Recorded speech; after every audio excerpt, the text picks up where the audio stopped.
सोचिए कि आपको एक डॉक्टर एक मेडिसिन प्रिस्क्राइब करे और वो आपकी बीमारी ठीक करने के बजाय आपको और बीमार कर दे।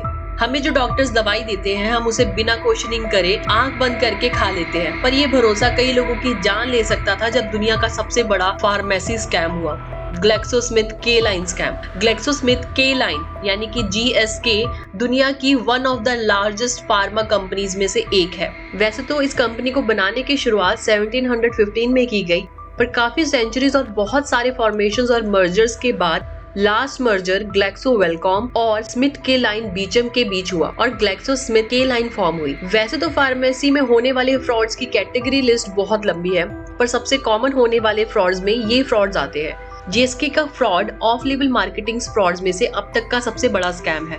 जब भी कोई फार्मा कंपनी न्यू ड्रग बनाती है तो उसे बनाने के लिए हुए क्लिनिकल ट्रायल्स और रिसर्च डेटा को रिव्यू करने के लिए फूड एंड ड्रग एडमिनिस्ट्रेशन यानी कि FDA को भेजा जाता है। FDA से रिव्यू ये कंफर्म करने के लिए किया जाता है कि कंपनी ने ड्रग का सेफ यूसेज, ड्रग की स्टोरेज, रूट ऑफ एडमिनिस्ट्रेशन जो भी पेशेंट की सेफ्टी के लिए जरूरी है उसके लिए सही और साफ लैंग्वेज का यूज किया है या नहीं। FDA का अप्रूवल सिर्फ पर्टिकुलर प्रिस्क्राइब ड्रग के अप्रूव्ड यूसेज के लिए होता है। कंपनी इसके अलावा अप्रूव्ड ड्रग को किसी और पर्पस के लिए ना तो इसकी मार्केटिंग और ना ही प्रमोशन कर सकती है, पर अगर कोई कंपनी ऐसा करती है तो उसे ऑफ लेबल मार्केटिंग कहा जाता है। हालांकि एक फिजिशियन अप्रूव्ड ड्रग का यूज लीगली किसी और पर्पस के लिए कर सकता है। Federal food drug and cosmetic act of 1938 के सेक्शन 301 के अकॉर्डिंग किसी भी ड्रग की मिस ब्रांडिंग करके उसे बेचना एक अपराध है और GSK ने यही किया अपने दो ड्रग्स पैक्सिल और वेलब्यूट्रिन की मिस ब्रांडिंग करके। इसके ऊपर GSK फिजिशियंस को ब्राइब भी देती है ताकि वो ये मिस ब्रांडेड ड्रग को बेचे।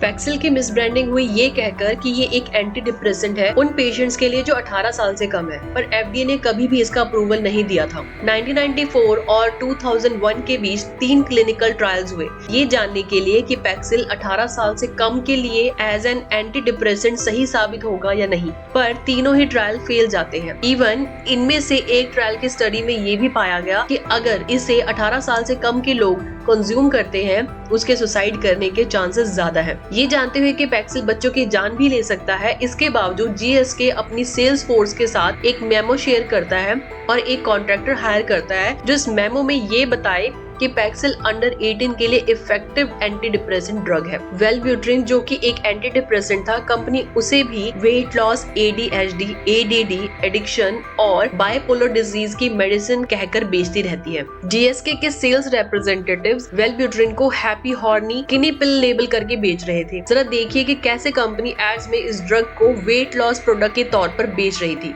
जिन एम्प्लॉइज को वेलब्यूट्रिन के इस तरह की प्रमोशन से कोई दिक्कत नहीं थी, कंपनी उन्हें बोनसेस देती थी और जिन एम्प्लॉइज को इससे दिक्कत होती थी उन्हें या तो लीव पर भेज दिया जाता था या उनकी जॉब खतरे में आ जाती थी। $5.9 बिलियन, जी हाँ, इतना पैसा कमाया कंपनी ने वेलब्यूट्रिन को बेचकर। सोचिए कि कितने लोगों को गलत दवाई मिली होगी और कितने ही लोगों को इसके कॉन्सिक्वेंसेस झेलने पड़े होंगे। सिर्फ इतना ही नहीं, अवांडिया ड्रग डायबिटीज के लिए यूज किया जाने वाला एक ड्रग है और FDA ने इसे एडल्ट्स जिन्हें टाइप 2 डायबिटीज है उनके लिए एक सेफ और effective anti diabetic agent approve किया था। पर टाइम के साथ FDA ने फिजिशियंस को इससे होने वाले हार्ट फेलियर के बढ़ते रिस्क के लिए अलर्ट किया। डॉक्टर स्टीवन निसेन क्लीवलैंड क्लिनिक में कार्डियोलॉजिस्ट है। उन्होंने बताया कि अवांडिया हार्ट अटैक्स के रिस्क को 40% से ज्यादा बढ़ा देती है और इवन GSK ने अपने खुद के एनालिसिस में इससे होने वाले रिस्क को 29 से 31% बताया था। 2007 में अवांडिया को बैन कर दिया गया, पर 2001 से 2007 के बीच GSK ने इस रिस्क के बारे में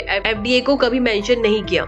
अवांडिया के हेल्थ रिस्क जानने के बाद भी GSK इसे बेचती रही और प्रॉफिट कमाती रही। GSK ने मिस ब्रांडिंग और इम्प्रॉपर डिस्ट्रीब्यूशन के साथ साथ डॉक्टर्स को ब्राइब भी दी। डॉक्टर्स को जमाइका और बरमूडा में लैविश मीटिंग्स अटेंड करने के लिए भेजा जाता था ताकि वो इन ड्रग्स को प्रमोट और प्रिस्क्राइब करें। इन लैविश मीटिंग्स को एडवाइजरी बोर्ड्स और कंसल्टिंग मीटिंग्स कहा जाता था, पर वहाँ कोई कंसल्टिंग नहीं की जाती थी, बल्कि FDA के अप्रूवल ना होने के बाद भी ये ड्रग्स को अलग यूसेस के लिए प्रमोट करते थे। एक डॉक्टर को $25,000 पे किए जाते थे इस एडवाइजरी बोर्ड का मेंबर बनने के लिए। GSK मेडिकल एजुकेशन प्रोग्राम्स भी स्पॉन्सर करती थी जिसमें लोकेशन, स्पीकर और किसको कितना पे किया जाएगा और कौन ये प्रोग्राम्स अटेंड करेगा ये भी कंपनी ही डिसाइड करती थी। पर ये ज्यादा टाइम तक नहीं चल पाया क्योंकि कंपनी के 4 एम्प्लॉयज थॉमस, मैथ्यू, थॉर और हैमरिक ने यूएस गवर्नमेंट को ये सारी इंफॉर्मेशन और प्रूफ्स प्रोवाइड किए, जिसकी वजह से गवर्नमेंट ने जीएसके पर एक लार्ज स्केल इन्वेस्टिगेशन की और 2012 में जीएसके ने इस केस में खुद को गिल्टी प्लीड किया